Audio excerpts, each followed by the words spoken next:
नमस्कार दोस्तों, अगर आप हमारे चैनल में नए हैं तो चैनल को सब्सक्राइब जरूर कर दीजिएगा। माता सीता ने भी किया था एक घोर पाप जिसके कारण उन्हें श्राप मिला था और गर्भवती अवस्था में अकेले वन वन भटकना पड़ा था।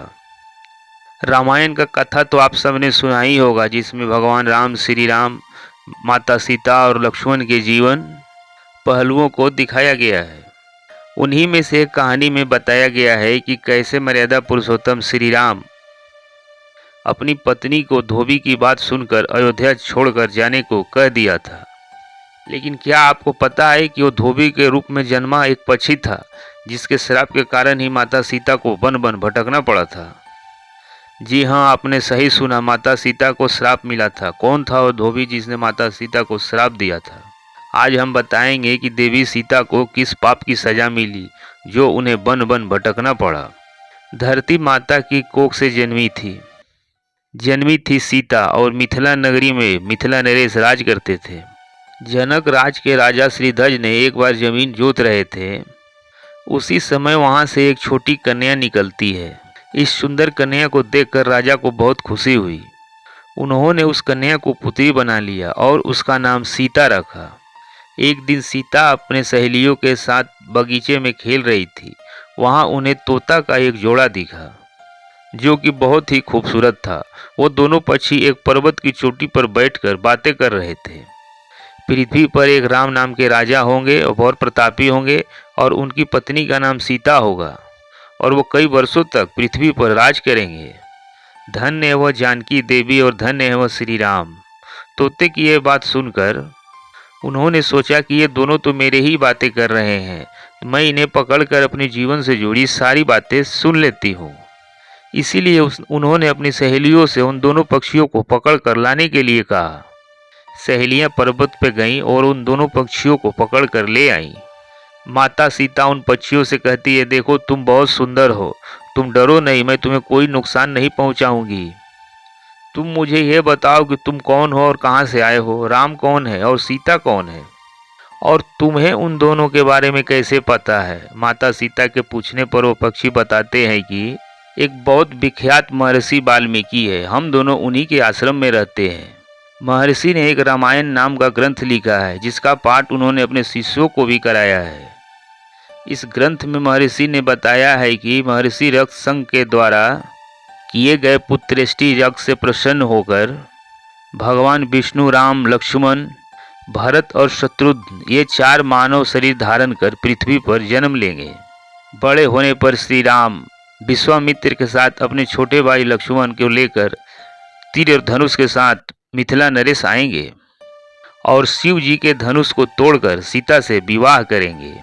फिर उस पक्षी के जोड़े ने कहा, हे सुंदरी, हमने तुम्हें सब कुछ बता दिया, अब हमें छोड़ दो, हम जाना चाहते हैं। पक्षियों के बातें सुनकर माता सीता के मन में और भी जानने की इच्छा हुई। उन्होंने पक्षियों से पूछा, राम कहाँ होंगे, वो किनके पुत्र हैं और वो कैसे मिथिला आकर जानकी से विवाह करेंगे? नर तोता बोला, श्री रामचंद्र का मुख कमल के समान है, नेत्र खिले हुए, ऊंची पतली भुजाएं घुटनों तक और गला शंख के समान होगा। मैं उनके गुणों का क्या वर्णन करूं? उनके गुणों का वर्णन तो 100 मुख वाला भी नहीं कर सकता। जानकी देवी धन्य हैं जो जल्द ही रघुनाथ जी की पत्नी बनकर कई वर्ष तक राज करेंगी। लेकिन तुम कौन हो? पक्षियों की बात सुनकर सीता ने कहा, जिसे तुम जानकी कह रहे हो वह मैं ही हूँ। माता सीता उन पक्षियों से कहती है, मैं तुम्हें तभी छोड़ूंगी जब श्री राम आकर मुझसे यहाँ विवाह करेंगे, तुम यहाँ आराम से रह सकते हो।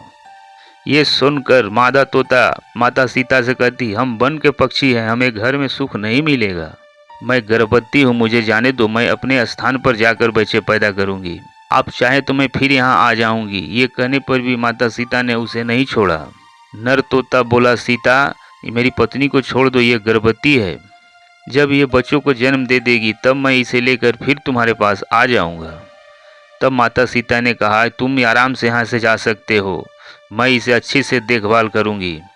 जब माता सीता ने उस तोते को छोड़ने से मना कर दिया तब वो पक्षी दुखी हो गया।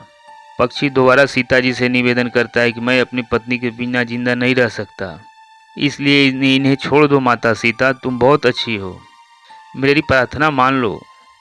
इस तरह उसने बहुत समझाया, लेकिन सीता ने उसके पत्नी को नहीं छोड़ा। तब पक्षी ने क्रोध में आकर सीता को श्राप दिया, जिस तरह तू मुझे अपनी पति से अलग कर रही है, वैसे ही तुम्हें भी इस गर्भवती अवस्था में श्री राम से अलग होना पड़ेगा। कुछ दिन बाद पति से बिछड़ने के कारण मादा तोते का प्राण निकल गया। नर पक्षी दुखी हो गया और वो फिर सीता जी से बोला कि मैं अयोध्या में जन्म लूंगा और मेरे ही कारण तुम्हें पति का दुख उठाना पड़ेगा। यह कहकर वह वहां से उड़ जाता है। कुछ साल बाद उसका जन्म अयोध्या में एक धोबी के घर हुआ। उस धोबी के कारण ही सीता जी का अपमान हुआ, उन्हें अपने पति श्री राम से अलग होना पड़ा। तोते का श्राप ही श्री राम जी से सीता के बिछड़ने का कारण बना। इसलिए जब माता सीता गर्भवती थी तो उन्हें भी पति से दूर वन में रहना पड़ता है। आपने अक्सर लोगों को कहता सुना होगा कि हमें हमारे कर्मों का फल यही मिलता है। इस कहानी से ये बात सिद्ध हो जाती है कि कर्म के फल से कोई भी नहीं बच सकता, वो चाहे भगवान